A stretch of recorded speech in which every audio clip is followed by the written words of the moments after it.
I'm just in my apartment in Bogota, Colombia right now, and I wanted to talk to you about my top 5 developing countries to visit. The reason why I'm even qualified to make this video is that I've been spending the last 4 years traveling. I've been to 33 countries, the majority of them developing countries in 5 continents. So I've been to every continent except for Australia and Antarctica. The first country is Colombia, where I am right now.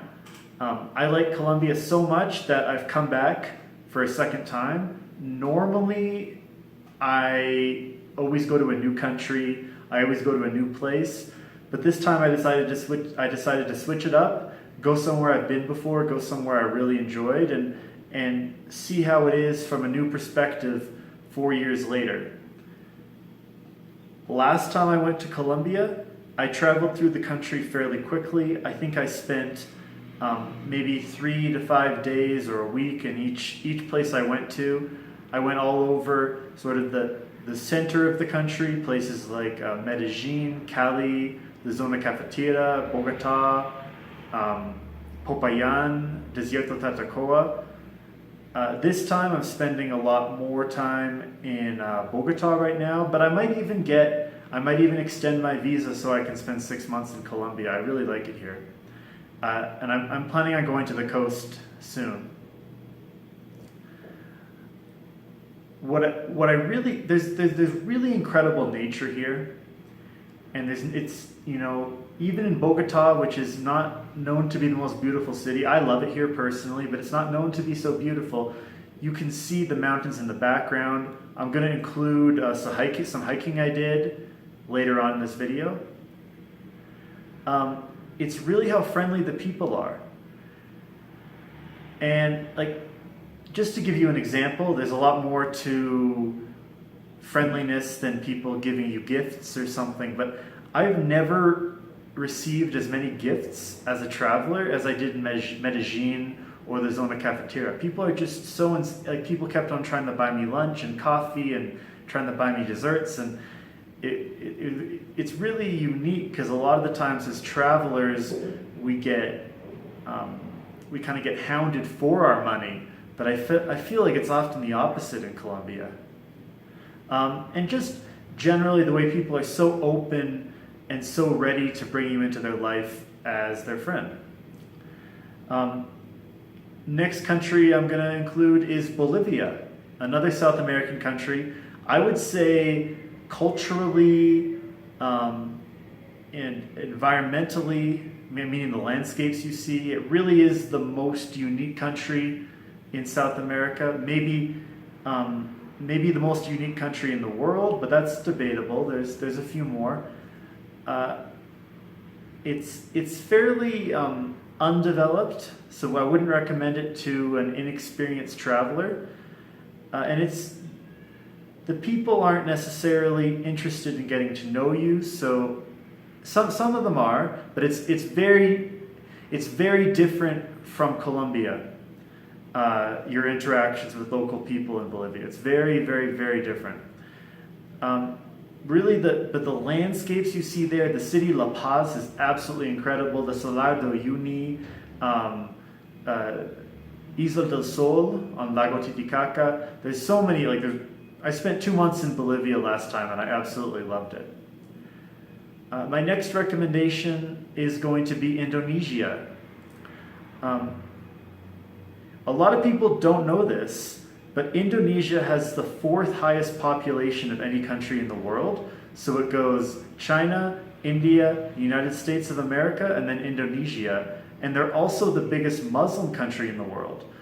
So that just gives you a perspective of the scale of this country.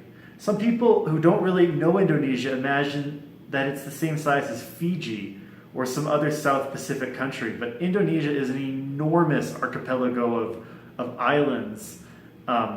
There's Java, where the majority of the population lives, but there's also Sumatra, which I've been. You've probably heard of Bali. Sulawesi, and all these islands, they have unique cultures, unique languages, unique ethnic groups, many unique languages and ethnic groups, even on each island. There's even like a Papua, it's connected to Papua New Guinea. Even there on the far east, that's a whole different culture. There's all kinds of incredible animals, obviously beaches, volcanoes, mountains, so that even the language, that's the other cool thing about Indonesia, is that the language is actually so easy to learn. Like, believe it or not, you'd think, oh, learning Indonesian is like, it's not like that at all. Like, Indonesian it's so easy to pronounce the words. I'm not bragging, it's literally like you'll pick it up 3 times as fast as another language. Next country, Ethiopia. I met a guy who had been to every single country in the world except for 3. He'd been traveling nonstop for 40 years, an elderly German man. And I asked him, can you list the top 5 countries to visit? And he said, there's no way I can do that. And I said, okay, well, what about if you list the top 5 or 5 countries that would fit into the top 10? Does that make sense? So imagine if he had a list of 10, choose 5 random ones from that list. And he was like, okay, I can answer that question. And he said Bolivia, which I went to. He said India, which I went to. He said choose a country in Central Europe, which I've been to quite a few, Croatia, Czech Republic, Germany, Austria. But that's beside the point. He said the most interesting country in Africa is Ethiopia. After he went to every single country in Africa. For me, I've been to Uganda, Kenya, and Ethiopia. I'm not sure that I would say Ethiopia is my favorite, but I do agree with him that it's culturally the most interesting, or at least the most unique, right? The other countries are really interesting as well, but Ethiopia is so unique. They were never colonized by Europeans, mind you, at any point in their history. They're the only country in Africa which was never colonized, so they still preserve things like they use a different time system. They don't use Western time, which can be a little bit confusing, and they don't use the Latin alphabet. Unlike every other country in Africa, they have their own individual alphabet. They have an ancient version of Christianity, considered to be one of the oldest versions of Christianity in the world. They claim to have the Ark of the Covenant. The Ethiopian church claims to have the Ark of the Covenant,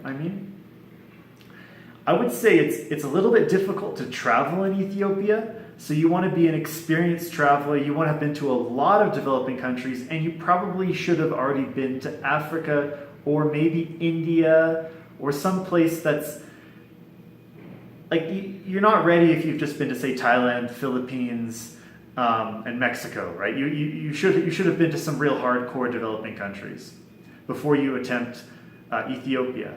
And of course, that leads right into the next one. The next developing country is the Philippines. The Philippines would, out of anywhere I've been, it would probably be my number 1 retirement country, number 1 place I'd want to live long term, other than Canada. It's cheap, beautiful, incredibly friendly people, and very safe. I think there might be areas that are a bit dangerous. Somehow, for some reason, there's this weird reputation that the Philippines is dangerous. But this is so incredibly incorrect. The country is like really secure.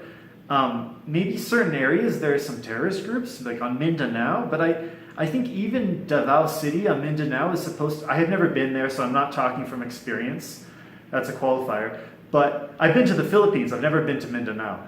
I think even Davao City in Mindanao is supposed to be safe. It's just very small pockets that have these terrorist groups. But otherwise, the country is, I don't know what these people are comparing it to. Have they been to South America? Probably it's because they're comparing to other Asian countries, which are comparatively very safe.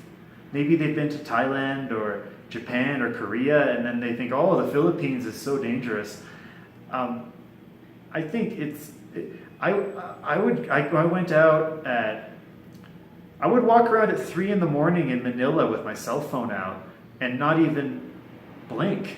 Like, of course someone's gonna pickpocket you, but you have, I'm talking about like real danger, like someone coming at you with a knife or something. This is extremely unlikely in the Philippines. So, oh yeah, I talked way too much about safety. Okay, let's talk about the Philippines has all these incredible beaches, which I'm sure you'd imagine being an archipelago. It has places like Baguio, and it has the rice terraces. You know, it has mountains, as you might expect. Just incredible nature, incredibly friendly people, a fairly easy language to learn, and very affordable. If you found this video interesting, I've written a much more thorough blog post about it. I actually put my 9 top developing countries. I skipped out 4, and those 4 aren't necessarily any worse than the ones I mentioned in this video. So check that out. I put the link in the bio to the article. And make sure to subscribe and hit the notification bell. Okay, welcome to southern Bogota. I'm in a barrio right now, which you normally wouldn't get a chance to visit, but luckily I have a very kind guide here who's been showing me around the city. So now we're walking in the woods in southern Bogota. The altitude is high. I'm breathing heavy. Normally this would be the kind of thing you don't want to do. So now we got some wild dogs here in the woods. And I don't have the best history with dogs. Okay, we're at the Laguna right now. But it's kind of dried up apparently.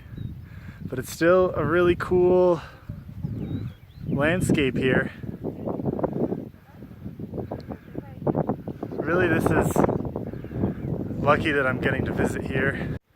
Okay, now we return from the lagoon, heading back past the guy's bed right here.